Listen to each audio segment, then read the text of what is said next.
ku ssaawa 8 abakulu okuva mu Religious Council nga bakulembeddwa mu ssente waabwe era Mufti Sheikh Shaban Mubajje abaseddu iPod ebina y'abakyala n'abalala bangi batuuse maka wa Pulezidenti Entebbe okweta ku mukolo ogw'okutongoza enteekateeka z'okubaganya ebirowoozo. Bano baaniziddwa Pulezidenti Museveni.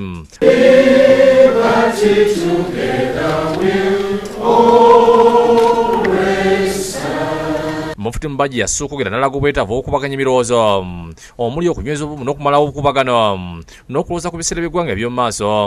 The country we have spent more than half a century of independence talking to each other, shouting at each other, or even worse, shooting at each other.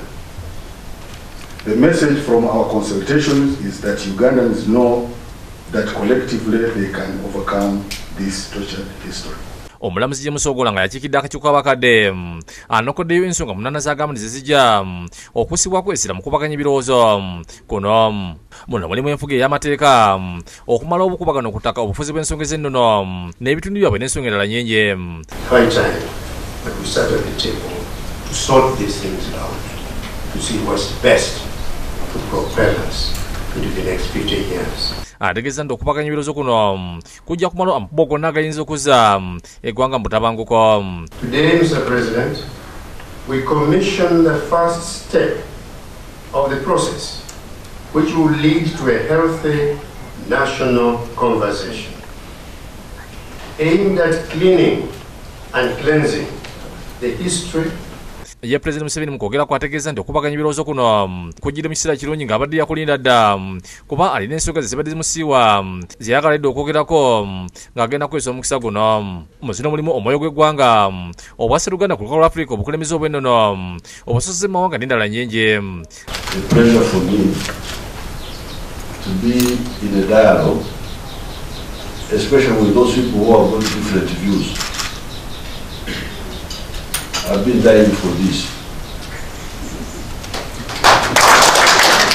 Akubiriza bannaddiini okusomesa abantu ku nsonga z'ettaka okusinga okuvumirira ebiera bigenda mu maaso. I've never heard a bishop or a sheikh saying that, as Museveni said,